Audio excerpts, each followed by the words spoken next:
Welcome back. I'm Gary Parr. And I'm Christine Williams.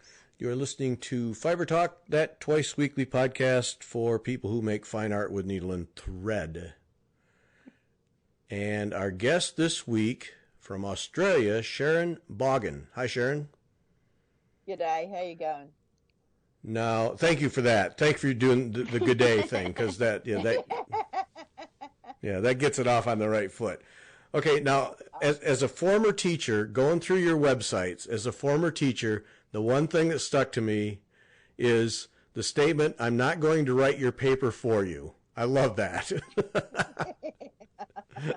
Yeah, well, there was a stage there where I was getting lots of emails from obviously what we call high school students here. I don't know what, sort of 16, 17, 18-year-olds just before university. High school, yeah. Mm-hmm.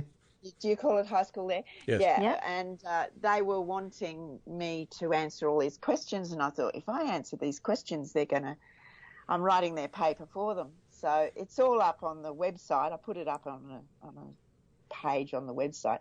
I just figured I'm going to make them read if they... Yep. And it more or less stopped the emails of people asking these questions about being a fibre artist. So it worked. It was good. Stopped it, huh?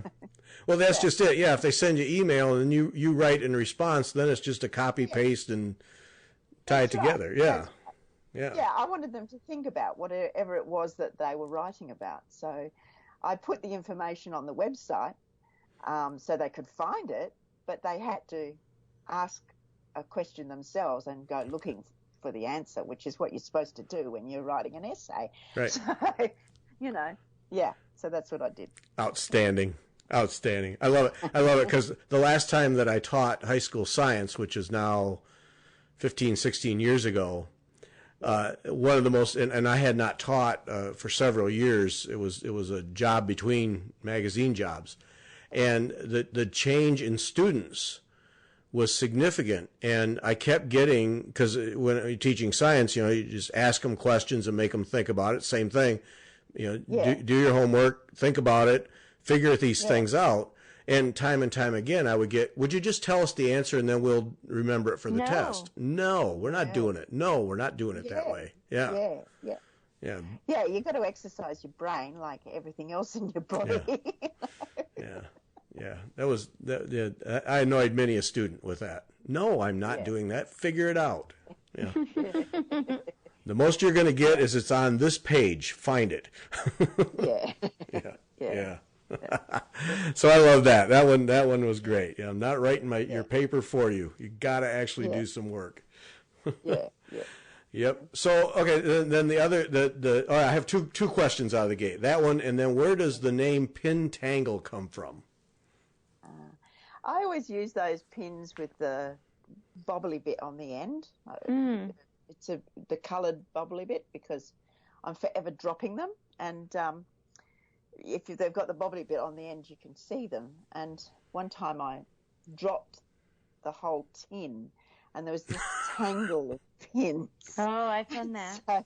So, and I was trying to think of a name for a website, and all the obvious names had gone. Sort of that referred to stitching, and I thought, Pin Tangle, that's a good thing. So, that's where it came from. I dropped a bunch of pins, and Excellent. Yeah. Oh yeah, because that's why our URL is We Talk Fiber, because everything that has to do with stitching has been taken 6 times over. There's just no way to get But I don't think it's that important anymore. I think people get to know you, and then as long as you've got something that's memorable, then it's fine. I didn't worry about it too much. I just thought, I just have to think of something now. I have to work my brain. Yep, that's right. Yep.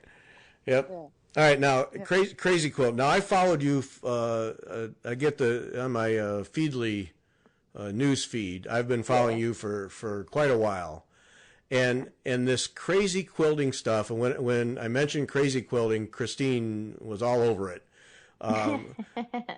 So I find it absolutely fascinating. My first reaction was, what a mess. And then, Yeah. you know, and then you start looking at it and you go, no, it's not. This is, yeah. And I mean, that's the challenge of crazy quilting. Because actually one of my students once said to me, oh, like all I ever make is a hot mess. And I thought, yeah, that's what it is. It's a hot mess, you know. And the thing is, I mean, I have been trained in the visual arts, and I saw crazy quilting, and I thought, I can do that. That's easy. That's just a whole lot of stuff, you know. And I get to use all my beads and my lace, and oh yeah, I can do that. So I tried it, and I made a mess, and I got annoyed, and it went in the bin. And then I thought, okay, I'll give it another go. Like, this is 2 days later. I was obsessed with the thing. And then, sure enough, I made another mess. And then third time, you think I'd learn, but, you know, it had gone in the bin again. And then the third time, I sort of thought, okay, there's more to this than meets the eye. Okay, there are no rules. You can put anything on it. You don't have to have seams that meet or anything like that. You can use every embroidery technique that you can think of if you want to, but you've got to have some control and some sort of sense of leading the eye around it. And that's where I started pulling all what I had been taught in design theory onto a block, you know, and then it worked. And I've never been able to just jump in and just make a block without it becoming a mess. So I've always had to have in my back pocket all that stuff that I was taught about harmonizing colors and leading the eye around the, you know, like compositional theory really in a painting. I just really applied it to crazy quilting. And basically that's what I teach now. And that's what made it work. But so it's harder than people realize, and yet it's easier too and I think a lot of fun, you know. Okay, for the clueless people, me included, it is you create a block, and there's a plan for that block, and it's just free form. You just okay. Like these days you can get patterns for those blocks if you want them, but the best way to work and the most fun way to work is to get yourself a pile of fabrics, sort out sort of a basic color scheme that you like, and then you put a piece down, and I usually advise 5 sides, and then to one side you add another piece of fabric, and it's the flip and sew method. Do you know what I mean by flip and sew? No. No? I do. I've done them before, though, so I have a little head start. Yeah, okay. So it's a bit hard to explain without, like, you know, visuals, but you're working on a foundation piece of fabric, and you put your first piece of fabric down, and then you put your second piece of fabric against it, on top of it. You sew a seam down one side of that, and then you flip that fabric and you press it flat. Oh, okay. Okay, and then you trim another. Usually, because you're working with scraps, they're usually uneven, so you just sort of trim your seam, and then those two become like one piece of fabric, and you put another piece of fabric on top of that, and you trim, you sew a seam, and then you flip the third piece open, and you press that, and you carry on around the block. Okay, I see that. Thanks. Can you? Yeah, it's a bit hard to. I'm waving my hands around here beautifully, but you're. No, I get that. I get it. I get it. So, so this is an ideal embroidery sewing project thing for people who can't ever throw anything away. Then. Yes. Yeah. If you're into this sort of memorabilia, in fact, one of the reasons it was so popular in the Victorian era is because Queen Victoria was so into memorabilia, and it became a sort of the thing you did. The fashionable people did was they had a crazy quilt draped over their chaise lounge, and it was filled with memorabilia, and we find all sorts of things like in those days. What's a good example? Cigars and cigarettes, when they were sold, had a silk given away with them, and by silk I mean a little woven silk picture, and the wives of the husbands that used to buy the cigars and cigarettes, because that's was what used to happen, used to collect these silks, what we call silks, and then incorporate them into their quilts. And so there's all sorts of historical ephemera now that we find in vintage crazy quilts. That's just one example. Like ribbon, like in Australia, we have agricultural shows. I don't know whether, like in America, you must have the equivalent where in rural districts where people judge prize. Oh yeah, and, yeah, Mm-hmm. yeah. The county fair, the state fair, yeah. Mm-hmm. Yeah, that's right. And so we call them agricultural shows, and ribbons are given away for the various, best jam maker and all that sort of thing. Yes, yes. And we find those incorporated in crazy quilts as well.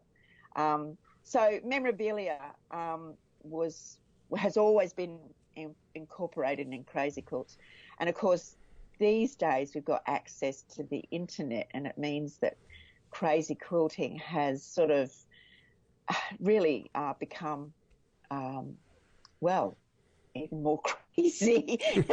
Like we can incorporate everything.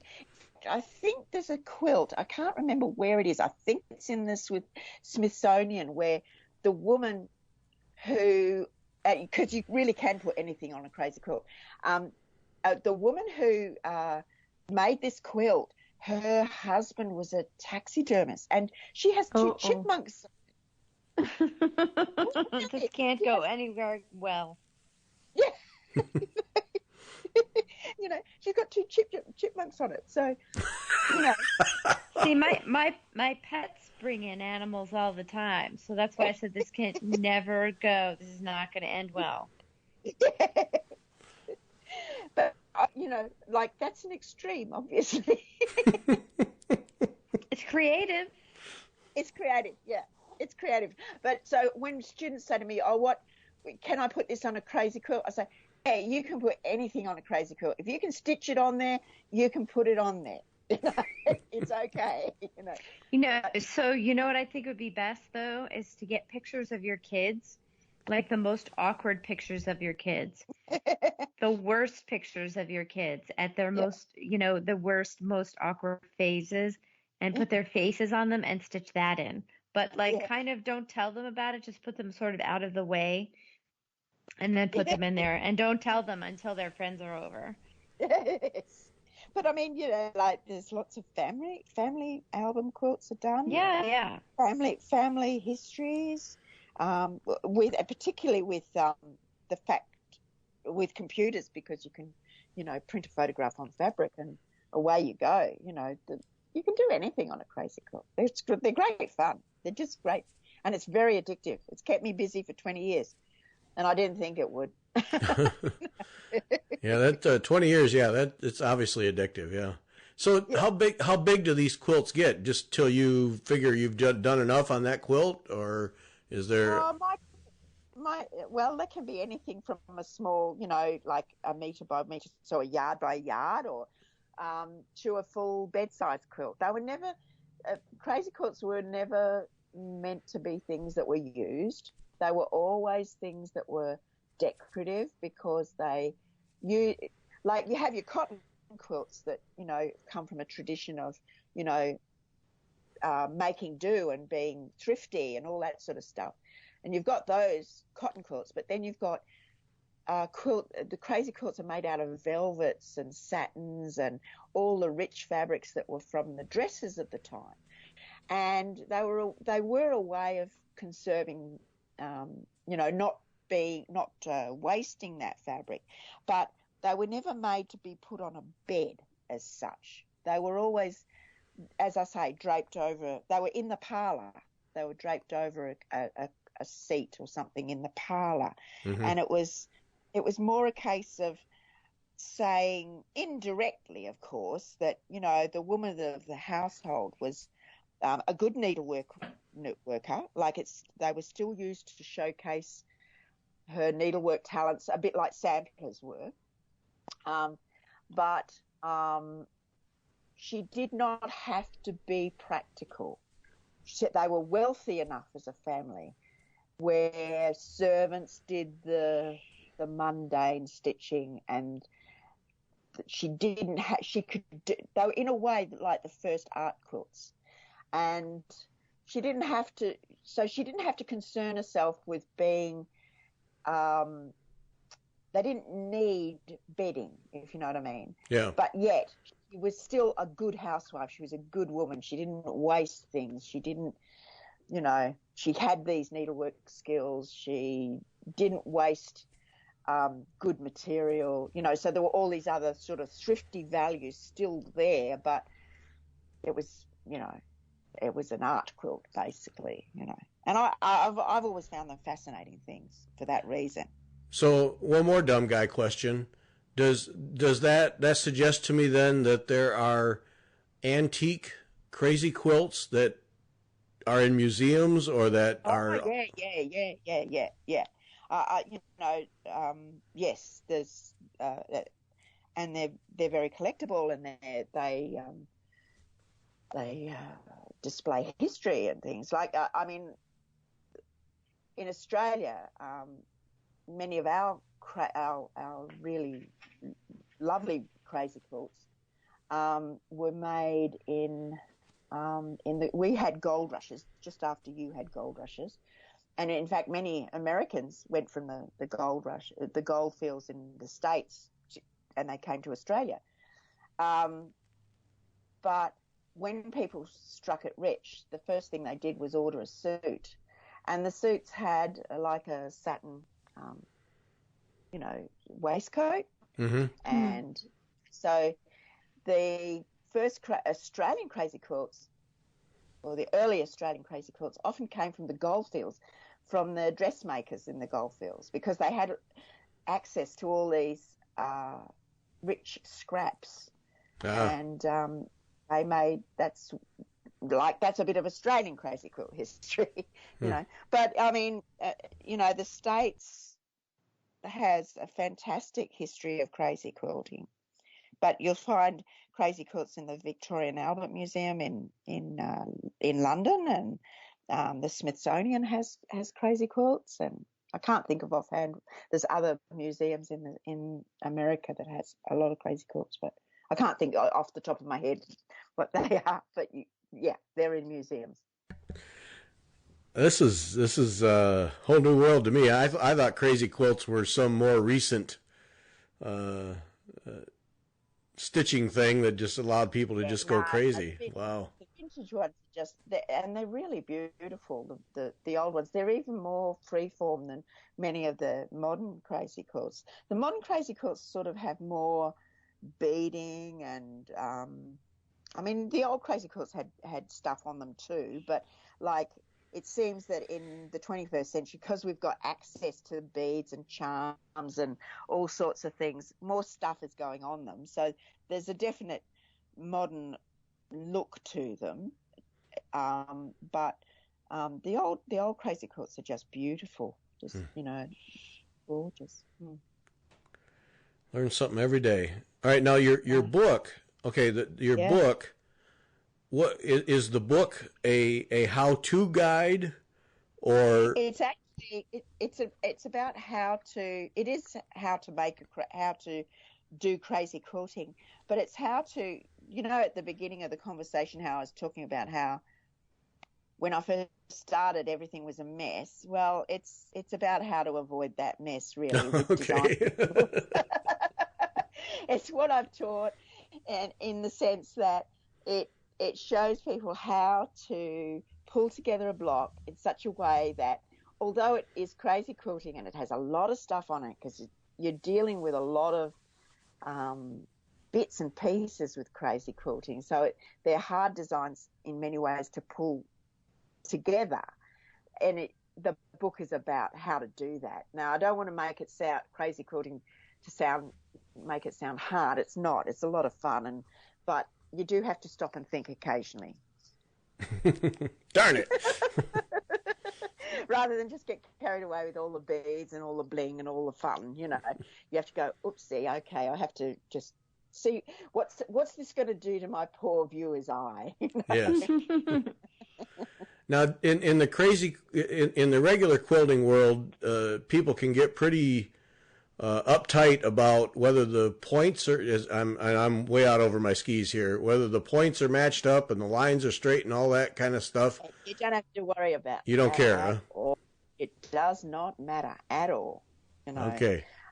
You don't. If you can't sew a straight line, don't worry about it. Just.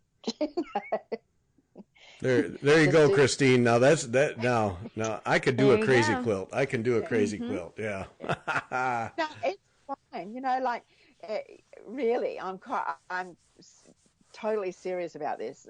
You really do not need to match points or keep things on a grid or in any way. You can just go for it. And that's the fun part. And you can go for it and you can embroider over the top. And that's, for me, because it's sort of interesting because crazy quilters sort of come from two directions. Some people have come from a quilting background and they bring with them all the worry about keeping things, they seem straight and even and all that sort of stuff. They worry about mixing fabrics and they worry about, all sorts of things because of the tradition they come from. And stitchers, embroiderers, worry about different things. They worry about sort of having, different threads and like just stitching over a seam, thicknesses. They don't like stitching over a thick seam. And there's all sorts of, they come to it with different baggage, Mm-hmm.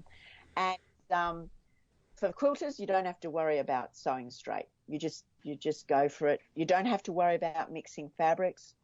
If something's too thin, you just back it with a bit of interfacing.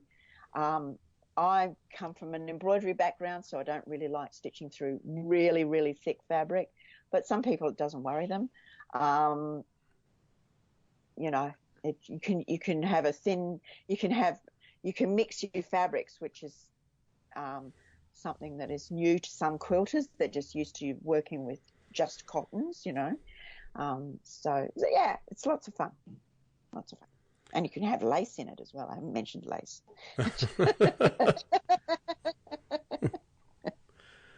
There's lace, there's ribbons, there's all sorts. There's loads and loads. All the goodies that you ever looked at in the haberdashery store and thought, gee, that looks pretty, you're allowed to buy. Oh, that's like the metallics. Yeah, you can use metallic. I mean, there was one instance years and years ago now. I was making a quilt, and my daughter's has always been she's a circus performer, and has been a circus performer for the last 2 decades almost. And I was for a long time her costumer. And so I always had lycra and bits of synthetic bling stuff that was absolutely, for any other purpose other than a circus costume, hideous. And I had all this sort of really crass stuff that was in really bad taste, but it didn't worry me in the least. I put it in my crazy quilts, and I had there was one time where I had this metallic lycra stuff that was really a bit over the top, and one woman said, "You can't put that in a quilt." And I said, "Oh yes I can, you watch me." And sure enough, I did, and people always admire the block, and then they say, "What's that fabric?" And I say, "Oh, it's lycra." Yeah. Okay. Tangent. What, as a circus performer, what does your daughter do? She's a tightrope walker and a trapeze artist. No. Wow. Yeah, that's what she does for a living, and she has done for, she's been full time at it now for, I don't know, nearly between 15 and 20 years. I have to sit down and work out how long it is, but yeah, yeah. Wow. So stuff you can imagine, like whenever she comes to say, there's always this trail of sequins in the carpet. I've got various costumes that she's hauled out, and usually said to me, what can we do with this, or this needs a revamp, or whatever, but there's always, like, Eve doesn't leave the house without a sequin somewhere trailing behind her somewhere. Or glitter. Glitter's the other thing, it takes me weeks to get the glitter, because she wears it with the makeup, and then she has a shower or something, and it takes me weeks to get it out of the bathroom, So, yeah, like, you come to our place, there's sequins and glitter, and that, that's life. Yeah, that's good. But those outfits, there's got to be a real skill to those, because they have to be able to take a lot of stress, I would think. Oh yes, and they do take a lot of stress. And for workaday costumes, they're constantly repaired, and they don't last long, those costumes. So do you watch her perform, or can you just not bear it? Well, she performs all over the world. So she's been to the States. She's worked in the States. She's earlier this year she was in Ireland, and she's been to the UK this year, and she was up in Asia earlier on, and she's just done a stint with in the Opera House with Opera Australia. So there was an opera that involved circus performers, so that they were hired to be in that. Yeah. So she's all over the place. As a parent though, can you stand to watch it? It depends on what it is, what the act is. Okay. Like, it's sort of, like she can, on the tight wire, she can go up on, in ballet shoes, she can go up on point, and I'm always impressed with him. He can go up on point, let alone walk a tightrope on point. But then she found holy smokes! I know. And then she found these shoes one day in a knot shop, and they were 5-inch platform heels. They were real. She says they were her Priscilla, Queen of the Desert shoes. And I don't know whether you've ever seen that movie. But, yeah. Yeah. Anyway, so these shoes were just so extreme, and they were 5-inch shoes with this huge platform. And she says, I'm going to walk a wire in these. And I said, oh, no. And she had a practice rig set up in the back. And I couldn't watch it. I just thought, no, I'm not going to watch that. I'm not going to encourage this. I don't care if she's an adult. I'm not going to encourage this. Yeah. So anyway, one of the reasons I did Crazy is that I had all this fabric that involved a lot of bling. Yeah. Oh, of all the things to have your kid grow up to be, who would expect that? Wow. Yeah. Oh, well, and I mean, the other day, because they've just left, they were staying with us for a little while, and her and a partner, and she's got a trapeze rig in the backyard. She's got this cube that her father's just built for her, which is like a 3-dimensional cube, which she's turning into an act. And then she puts on a skirt that's a fire skirt, like it's a ring of fire. And she lights it up and she goes, hey, do you reckon this would sort of get them going? And I'm thinking, oh, God. I'm going back to my stitching. Yeah. My blood pressure. Oh, my. Wow. Oh, what fun. What fun. Oh, yeah, it is fun. Uh-huh. In different ways, fun, yes. Oh, man. Okay, back to stitching then. I really I had so much fun on your website. You chewed up most of a morning on your website. The 2020 challenge, which that's quite a challenge there. Talk about what that is. Yeah, that's a fun challenge, but I never really. Last year, I was, because I go for a walk every morning, and I was talking to my husband, and I said I need something new to sort of get me going, and I've got a quilt on the blog there. You mightn't have come across it. It's called I dropped the button box because it's got so many buttons on it. Yes, well, that was the first time that one was the first crazy quilt I ever encountered. All right, well that's yes. Good.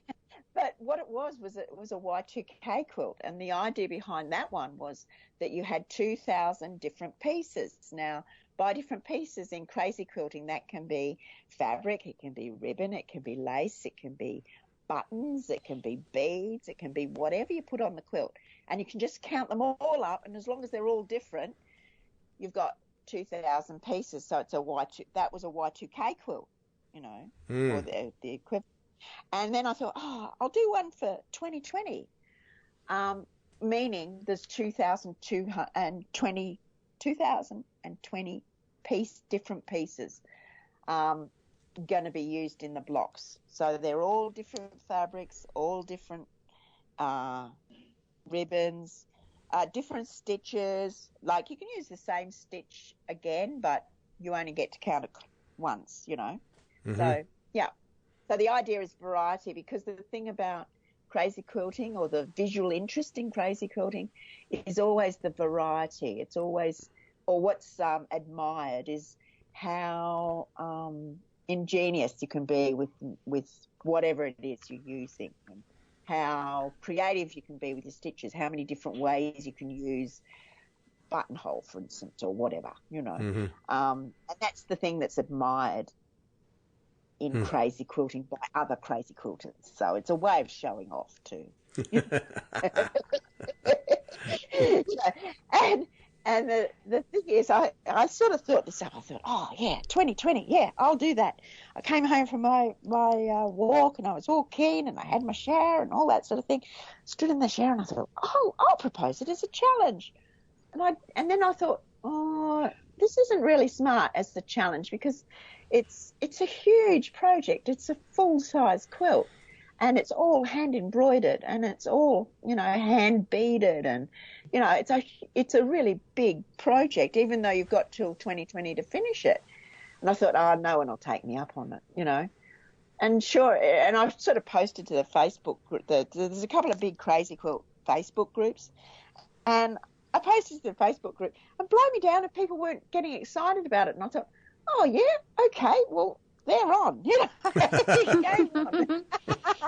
It took you up. Yeah. So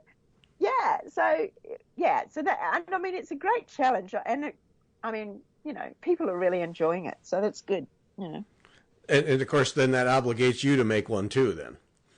Oh yeah. But like I wanted to, and yep. I mean, the thing about challenges is that, like, it's not going to become a UFO while I go public with it, Right. It keeps me honest. Right. Exactly. Yeah. And well, so you got a year and 3 months to go then. Yeah. I've only done 7 blocks. I've got about 60 to do, but I'll do them, now, because we've been traveling, so that sort of, broke the rhythm a little bit. But yeah, I'm getting back into it.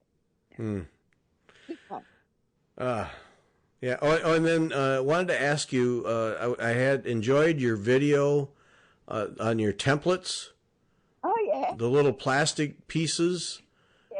Yeah. And well, because the thing about those is that I designed them. For ages, I was using bits of cardboard and, to trace off stuff, trace a line and keep my seams even and things like that.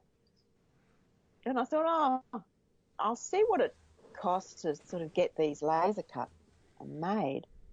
And so I put together a file and, sent them I actually tried so many different people. I literally sent around the world to see if they could be made at an economical price. And I ended up finding someone in Sydney, which was just great because I can work with the guys down there and they just make them. And so they got, basically they get manufactured now and I sell them on my site. But it was really out of stuff that I needed something that would keep my seams, I could mark and embroider along and keep things even. So yeah, they work well. So those things are a combination of all your little cardboard pieces then. Yeah. And I did advance further from cardboard. I got margarine tub lids and cut them out. Whatever works. Yeah. But it was after years of doing stitching, so they really are, designed for crazy quilters. Yeah. Huh. Fascinating world. Wow. Yeah. All right. Now, where I really locked in following you was your Take a Stitch Tuesday effort. Yeah. Now that's been going for a decade. Yes. Yeah. Last year we celebrated a decade of Take a Stitch Tuesday, and initially it was just people shared their work on blogs. But as I suppose 4 or 5 years ago, I created a Facebook group, and most people are in the Facebook group now. And basically what happens is every Tuesday I post a stitch, and they work that stitch and try and use it in an inventive way. And if they're people who have done this challenge before, because we do repeat the stitches. I've actually got sometimes it just runs for 12 months. Other times it's run for, like the longest it ever ran was for 3 years. But usually 2 years is about, so about 100 stitches, runs for about 100 stitches. And people who have done it before, they share what they've done before and what they're doing this time round. So it gives beginners an idea on how to use these stitches because sometimes you look at a stitch and you think, what on earth would I do with that? And then somebody turns around and creates something that that's really wonderful, and you sort of think, I would have never thought to do that, And so that's it's a great way to see how stitches can be used, and people just enjoy the learning process too. So it's quite free form. They can stitch on anything. It doesn't matter. It can be a sampler. It can be a crazy quilt. It can be anything. They just have to learn the stitch and share it. Well, that was the thing that stuck with me on that, was that you aren't. It's not a project. You're encouraging people to experiment with threads and stitches and how each interact. And I love the thing where you said you're trying to master 2 skill areas at once, the rhythm of the stitch and the refinement of keeping in line or inside a shape. But it's also that understanding what the threads do within the stitch. And because to me it was, put your projects aside, haul out some cloth, and just sit there and just see what happens. Yeah, and that's exactly what it's about. It's about giving yourself permission to learn a skill, rather than always having to make a project, have something that's practical.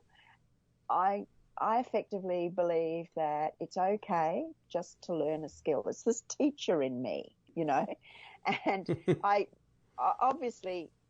like projects. Obviously, my other challenge is to make a quilt. The 2020 quilt is, it's a huge project. So that's exactly the opposite, if you know what I mean. But TAST is really just about giving yourself permission to sit down with needle and thread, learn a stitch, and see how you can apply it and enjoy it, because of the community that TAST has become. People really, like, if you can come up with something inventive, people really celebrate that. you know. Mm-hmm. Like, you get lots of positive strokes for, well, you do, you know, Yeah. like it's a positive environment, you know. So it's sort of, it's not, it's about learning the stitch, and it's about celebrating that learning. Yeah, well, and see what that said to me when I was reading through all that, and I've followed it for some time, but really focused on it to get ready for this, was that personally, I need to do more of that, because I would become a better stitcher. I could see immediately I'd become a better stitcher by just sitting down with a piece of cloth and some thread, and you know, just experimenting. Yeah, and just grow to understand what happens with this thread in this stitch. Yeah. Yeah. I mean, I think everybody becomes a better stitcher if they just sit back and experiment a bit. But what I have to always remind myself, just because I love doing that, I love just seeing what stitches can do. The world of stitchery is so rich and so involved and got such a wonderful history. But I love it. But some people don't want to always do that. They want to just sit back and relax and just, you know, do something, a project that they don't have to think too much about. And that's okay too. I don't want people to necessarily feel as though they have to be outrageously creative all the time. Mm-hmm. They can just some of the time, just give it a go some of the time. That's what I say, because that's where self-expression comes in. Yeah. No, it's just, I think it's just something that I personally, like I said, I need to do more of, but probably most people need to do more of. Yeah. Well, I'll be starting TAST again in January. So, okay. You know, so jump on that. Yeah, like well, I'm actually running a survey at the moment, because I always ask the group in the Facebook group, because there's a good few thousand people in there. And I say, you know, what do you want to do? Do you want to start again, or do you want a continuation? But, you know, like I list the stitches as they appear, you know, each week. And the first 20 stitches are sort of like in TAST are always your basic stitches. So if you get your fingers around those stitches, you can usually build your skills in other stitches. Like, you know, you've got the basic. They're the basic. They all cover the basic hand movements, the first 20 stitches in TAST. And then after that, I sort of propose all sorts of different stitches. And so in January, depending upon what the group votes, will be I'll either be starting it again with those 20 stitches and then continuing, or I will just be continuing to this round being 100 stitches. Mm-hmm. So. And then this 100-foot band sampler, which is an amazing accomplishment, is that the origin of this TAST thing? Is that really Not really. The thing about this was that I taught for a long time, and like most teachers, I had all my samples in like those plastic folders, in a folder in those plastic sheets, you know, those plastic bags. Sleeves, I don't know. Sleeves, yes. I used to put all my samples in there, and then one day I was lifting a huge box of folders out of the car, and I thought, why do I do this? You know, I'm going to start stitching these samplers on sampler bands the way they used to in the 17th century. Those girls knew a few things, I thought to myself, because they used to have the band samplers, and I'm sure you've heard of band samplers. Sure. And they just used to roll them up in their sewing box, and I thought, that's sensible. None of this stupid behaviour business, you know. Just, you know. So I started making my samplers in the long bands, but I always just had them just like a normal length, you know, like as in, you know, 18, 20 inches sort of things. And during my classes and workshops and talks and things, I used to hand them out, and it got to a stage where there was a good few of them, and I used to hand them out and let people look at them as I was talking, because stitchers love looking at stitchery rather than listening to me just drone on in the background there. They got to sort of poke and feel things. And one day I handed out my samplers and 2 didn't come back. They went into somebody's handbag. And I thought, oh, you rotters, you know. And I thought, I'll fix you. I'm just going to stitch them all together in one long band. And when I did that, it was about 50 feet or something. I thought, you can't fix that. There, steal that thing, yeah. Well done. Exactly. And so, and the thing is, when this was when it was about 40, 50 feet, because I just stitched them all together, you know. I'd started, the first sampler in that band is 1996, so, it's a long time. Anyway, I stitched it all together, and they always got so excited. Everybody got so excited at this long band sampler, you know. So I kept adding to it. And adding to it and adding to it and adding to it. And then I started recording bits of my life on it as well, you know, just odd statements here and there as I was stitching. I would just add a statement, you know, as to what was happening, just a little bit of, you know, stitching along the way. And then that became more and more a part of the story as well. And people love it when I pull it out. People really enjoy having a good sticky beak at it, you know. So. You know, that was where it really brought it home for me, because first you marvel at the length of the sampler and the number of years that you kept it going. But then when you started adding personal events in your life and thoughts and things, then it really becomes yours. And yeah.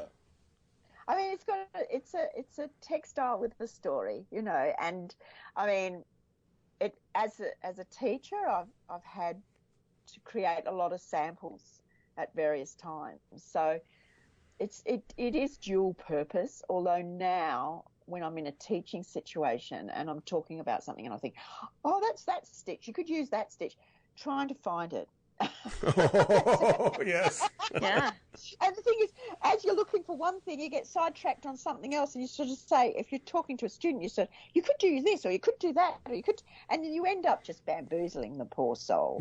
And so you sort of think, oh, I better pull back, you know, like as the sampler, as you see the sampler, I remember, oh, you could, this would be the solution for that design problem, or that, you could do that, or whatever, you know. But students love it. Students do love it. Oh, I'm sure. And now you have to write out a document that this stitch is 4 feet down, band number 8. Yeah. Yeah. Mm-hmm. I don't think it would work. No. Oh, well, it's an amazing piece. Just the sheer size of it, but all because people stole your sample, your stitches. Oh. I'd not let that happen again. I thought, you know, they can't fit it in their handbag anymore. No. Yeah, rolled up, that's got to have some heft to it, huh? It does. I can still get it on carry-on a plane, you know, but it's getting to the stage. Getting close, though. Yeah. Because I don't like putting it in the hole. You see, I'm always worried that something's going to go astray. You know. Right. The ultimate gauge, can it be carry-on? Yeah. Oh man. Yeah. Yeah. All right. Now, non-stitching stuff. I've always been curious. Journaling fascinates me, and it fascinates me because I can't do it. I don't keep it going, but the way I equate it is, you know, here in the Midwest, we hear about people hiking, and I never, because I mean, we got nothing here, you know, it's just flat cornfields, and I never got hiking till I went out west. It was in Arizona, and went hiking with a person, and you know, then I got it. Wow, no wonder people hike. What fun this is. Yeah. And then I look at journaling the same way, because to me that's just keeping a diary. Yeah. But you do much more than that. Yeah, I think for many people, when you mention journaling, what they do think of is a diary, and then they think of the diary they kept in their teen years, which are sort of angst-ridden things, you know, which no one wants to admit to, but everybody did, you know, like have a teen years like that. But really, I think as people mature, diaries change, and instead of looking inward and figuring out who you are, which is your major job in your teen years, you start looking at the world around you, and that becomes an interesting thing to observe and record. And you don't have to record just with written language. You can record with imagery or photographs or, you know, video, sound, anything. It doesn't have to be necessarily something that's kept in a notebook, you know, even. And I've kept a journal for a long time. Since 1989, I've kept a journal every day, except for 6 weeks after my mother died. And I just think that probably I was on emotional overload, obviously, you know, I think everybody would understand that. And I find it interesting that a time when I was in crisis, I didn't turn to a diary. And the other time I stopped was just after the Canberra bushfires, where our house was in a bushfire district, and 500 houses were burnt to the ground in Canberra. And in our street, we're only in a street of 18, and 5 houses went, and our garden went, and we fought the fire. We stood there and defended the house. And for about 6 weeks after that, I didn't really keep a diary. I kept all of the newspaper cuttings, and I took photos and stuff like that, but I drew, but I didn't keep a diary as such, you know. So the two crisis points, like 2 big crisis points, I didn't keep a diary, but all the rest I did. And I'm really pleased I did, because I sort of recorded all sorts of things, like there's this newfangled thing called blogs, and I learned how to do HTML, and this is how you do this, and this is how you do that, and, you know, I can print a photograph on fabric, and, you know, and then there's all the sort of, like at one stage I can remember recording about this new thing called CDs, and people were going to, and there's going to be music on it, and I couldn't imagine people replacing what they had, their vinyl records, with CDs. And then I recorded things like in my diary of things like a Walkman, what a Walkman was, and when iPods came out, and all the changes in technology, the things I did in textiles, the stuff that happened in our life, the travels that we've done, and it's a really worthwhile, has been a really worthwhile project, and just observing all those things. But I've not been one to look into sort of, you know, I'm not a great one on the self-analysis stuff. I'm more interested in what's happening outside of me, because my, you know, what goes on in my head is pretty little, you know, whereas there's always interesting things outside of, you know what I mean, in the outside world, you know, it's more interesting. And so I've recorded that, you know, and of course world events, all sorts of things, books I've read, music I've listened to, you know. Yep. See, I don't have that. Every time I've tried it, just 3 weeks later, it's just, whatever. I don't have anything to say. It's tough. Yeah, well, but you can bet there'll be something if you look outside of yourself, you know. And that's probably where I've gone wrong, is I'm trying to write down what's in my head, and that's probably where I've gone wrong. Yeah, because there's a huge tradition of that in the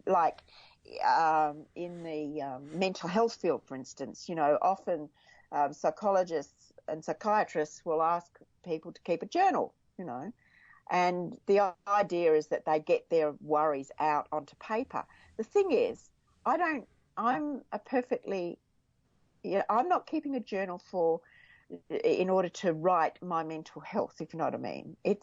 I'm keeping a journal to record my life and the things I see in my life and the things I do. I'm not, so what, delving too deep is sort of just a bit pointless because there's not much there.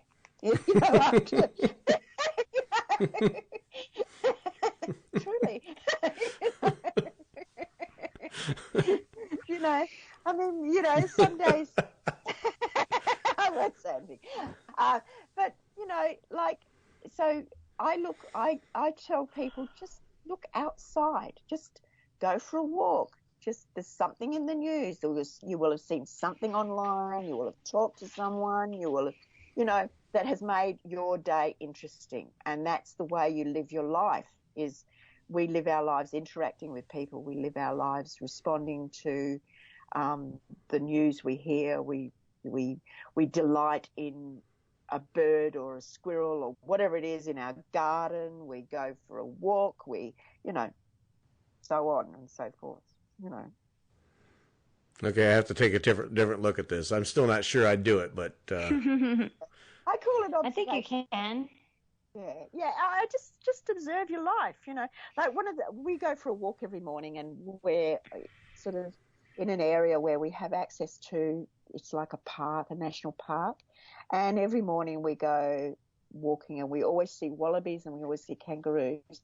And I just a few years ago I started tracking the numbers that I saw, and then I started recording the birds that we see and just the wildlife that we see. And like now we're in drought, mm-hmm. and I can see the animal numbers, what's happening with those. It's just interesting. It's just an interesting thing to do. Or we might see a bird that we don't normally see. Like, for instance, last year I saw some ibis. Now, we see ibis down on the coast, but we don't see them up here. And we saw one, and then we saw a couple of months later, we saw 5, And it'll be interesting this year to see whether we see more, Mm-hmm. And just stuff like that, So that's like almost a natural science type observation, field notebook thing, And what a thing to leave behind. Well, yeah, I don't listen. I don't worry about that. I sort of have this feeling nobody's going to be able to read my writing anyway. So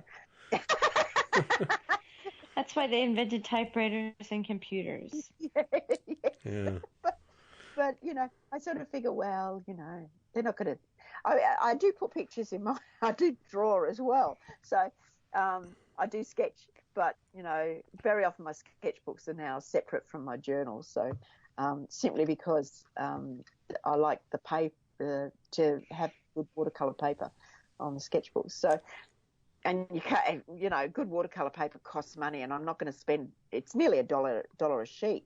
Yeah. I'm not going to spend $1 a sheet. I spend $1 a sheet on just rabbiting on about, I don't know, something that I've seen in the morning. A little different. Yeah, it is a little pricey. Yeah. Yeah. So I use that for watercolor, and then I just I keep a regular journal for journaling. Right. Sharon, what a ride! This has been fun. Thank you. Yeah. Good. I hope I haven't talked too much. Oh no, that's your job is to talk. So you did well. Right. Good. It's not our job. That's your job. Yeah. Yeah. No, really a treat. Thank you for making the time and sharing all this with us. Really been fun. It's been fun. Yeah. Anytime. Yep. Well, there may be another time. I got more stuff. Yeah. Oh, good. You're on. All right. Thank you so much. Yep. Thanks to everybody for listening, and we'll be back on Wednesday. Take care.